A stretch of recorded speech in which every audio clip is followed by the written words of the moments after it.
Russell Westbrook just retired, and the reaction has been overwhelming. Former players, media members, and fans are giving him his flowers, and he deserves a lot of them. Russ is an MVP, the all-time triple-double leader, a 9-time All-Star, a 9-time All-NBA player, and an obvious first-ballot Hall of Famer. But then I get on TikTok and I see people calling Russell Westbrook their GOAT, or sometimes just flat out the GOAT. And that is where I have to pump the brakes. If you mean Russell Westbrook is your favorite player ever, I can't argue that. Your favorite player is personal, but the moment you call somebody the greatest, that is no longer just personal. The greatest is comparative. Your player has to survive comparison with everybody else. Russell Westbrook does not survive that comparison. Hall of Fame greatness and GOAT level greatness are not remotely the same thing.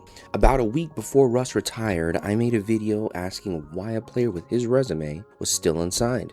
I assumed somebody would eventually sign him. I was criticizing how fans evaluated his game. I was not predicting that his career was already over. Now, I have to say what I honestly think. I do not believe Westbrook planned to retire. After last season, he said if the Sacramento Kings welcomed him back, he would be back. The Kings later indicated that the veteran minimum was all they had available, and reports suggested they were moving on. I cannot prove every NBA team rejected him, but my read is that Russ was effectively forced into retirement because no opportunity he considered viable materialized. If a competitive team offered him a meaningful role and respectable contract tomorrow, I think he would consider taking it. He can still play, but if minimum deals were his only path, maybe his pride wouldn't let him finish that way. After Russ retired, Skip Bayless doubled down on essentially every criticism he has made throughout Russell Westbrook's career. He called Russ an egomaniacal stat machine and said again that Westbrook is not someone he wants in his personal Hall of Fame. I think that Hall of Fame conclusion is ridiculous. Russell Westbrook is an MVP, the all-time triple-double leader, a 9-time All-Star, and a 9-time All-NBA player. If that resume does not make you a first-ballot Hall of Famer, then the Hall of Fame probably doesn't mean anything. And personally, calling him an egomaniac crosses the line from evaluating his basketball into pretending we know the man. I don't know Russell Westbrook personally, and neither do most of the people debating him, but I have to keep it real. I actually agree with more of Skip's basketball argument than most people probably want to hear. My problem with Westbrook has never been that he was not talented or did not deserve his MVP. My argument has always been that fans confuse historic box score production with elite point guard play and championship impact. Assists do not automatically mean you controlled an offense well. Triple-doubles do not erase poor shot selection, turnovers, bad spacing, or an inability to adjust against elite defenses. Russ was one of the most spectacular players I've ever watched, but spectacular and championship driving are not automatically the same thing. What interests me now is not another argument whether Russ was great. He clearly was. What interests me is why fans become so emotionally protective of players like Russell Westbrook, Carmelo Anthony, Allen Iverson, and Derrick Rose.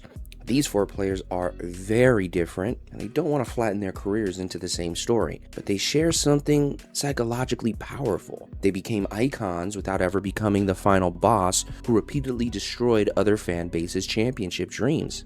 Think about the champions we call the greatest. Jordan ruined entire eras. Kobe broke hearts across the West. LeBron created LeBronto. Steph Curry and Golden State ended championship windows. Winning creates historical credibility, but every team you eliminate also creates another fan base motivated to diminish you. Ringless stars give fans the highlights and emotional memories without creating the same number of victims. When their careers fall short, failure humanizes them. Admiration becomes sympathy, and sympathy becomes protectiveness. Winning builds the resume. Falling short builds the mythology. Allen Iverson may be the purest example of what I'm talking about.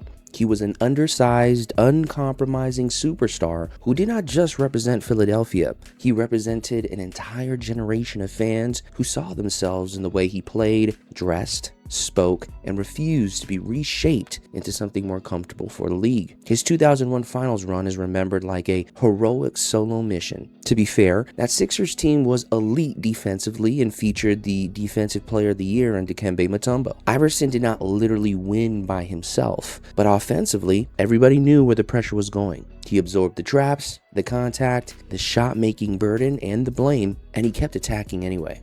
Then he walked into Los Angeles against a Lakers team that had not lost a single playoff game, scored 48 points, stole game 1, and stepped over Tyronn Lue. Philadelphia lost the next 4 games, but culturally, that almost didn't matter. The lasting image was not Iverson being eliminated, it was Iverson standing over a champion after doing the impossible for one night. That is how defeat becomes mythology. Iverson's size, inefficiency, and limitations as the engine of a championship offense are fair parts of evaluating his career. But emotionally, those limitations made every accomplishment feel larger. Fans were not merely watching a superstar fall short, they were watching someone who seemed too small for the burden refuse to put it down. So when people defend Iverson, they're often defending more than a basketball resume. They are defending an identity, an era, and the feeling he gave them. That attachment is real and deserved, but it's still not the same question as whether his career produced the greatest championship impact. Carmelo Anthony was one of the smoothest scorers ever, but I believe he helped sabotage his own championship chances. He forced his way to New York before free agency, and the Knicks surrendered players and draft capital to get him immediately. That trade eventually helped Denver draft Jamal Murray, the second best player next to Nikola Jokic on his championship team.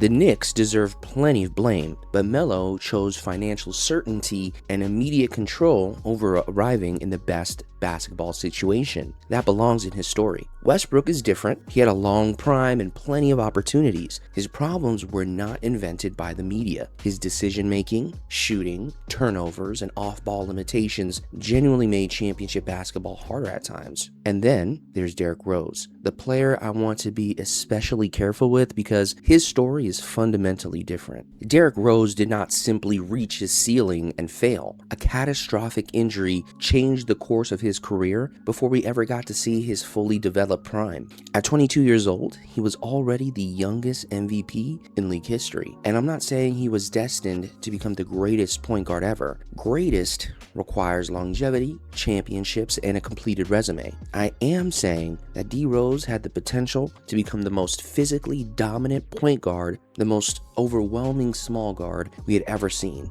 It's similar to separating Shaq's dominance from the total greatest player debate. Rose had acceleration, strength, body control, vertical explosion, and the ability to finish through contact. His rookie Bulls took the defending champion Celtics to 7 games. 2 years later, he led Chicago to the Eastern Conference Finals. LeBron, Dwayne Wade, and Chris Bosh, leading the Miami Heat, beat them in 5 and exposed areas he needed to improve. But Rose was only 22. That was supposed to be his first painful lesson, not the ending. Then, the injuries happened. When Rose later flashed that greatness in New York and Minnesota, especially during his 50-point game, we were seeing pieces of the career that had been taken from him. Of course, people become emotionally attached to that. That is not stupidity, and I'm not trying to vilify it. But emotional attachment and historical evaluation are different exercises.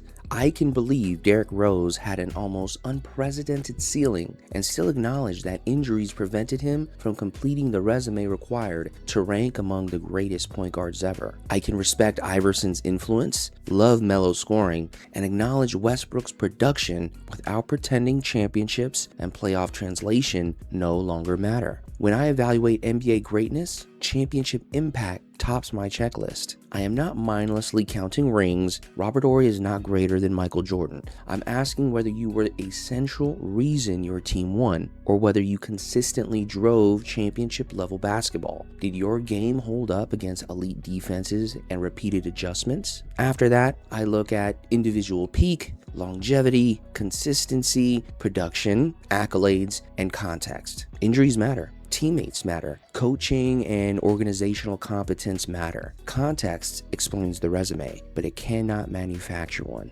As I look across the current landscape of young NBA stars with championship aspirations, Anthony Edwards stands out as someone who could potentially follow in the footsteps of the players I just mentioned. He is spectacular, charismatic, and plays for Minnesota, a franchise without championship pedigree. If he produces incredible playoff moments but never gets over the hump, the story writes itself. Ant gave them everything. Imagine him with the real organization. But Minnesota just complicated that prediction by trading real players and major draft capital for LaMelo Ball. Pairing Ant with a gifted point guard could change his story and gives the organization less room to be the automatic excuse if they still fall short. Maybe Minnesota builds a champion and Edwards changes the entire conversation. But if they don't, his loyalty and failure could make fans love him even more. Championship greatness creates enemies. Tragic greatness creates protectors. So yes, Russell Westbrook is a legend. He is a deserving MVP and a first-ballot Hall of Famer. Saying that should not require me to pretend his flaws were fake or that his lack of championship impact is irrelevant. And his retirement is more complicated than the shiny climactic ending being presented. The Michael B. Jordan narration makes it feel like Russ chose the perfect moment to leave on his own terms. Maybe he did. But I think the reality is messier. He could still play, likely wanted to play, and the league no longer offered a role he believed matched who he was. And maybe the feverish love surrounding his retirement is not happening despite the fact he fell short. Maybe it is happening partly because he fell short. Russ gave fans greatness without becoming the villain who repeatedly destroyed their championship dreams. Like Iverson, Melo, and Rose, falling short made his story more human and more personal. There's nothing wrong with that attachment. Just call it what it is. Your favorite player can be your GOAT, but if you're telling me he is the GOAT, then feelings are not enough. Now we have to compare resumes, and championships still matter. Let me know what you think. Do ringless superstars become more beloved because they never created as many enemies? And where does Russell Westbrook actually rank for you?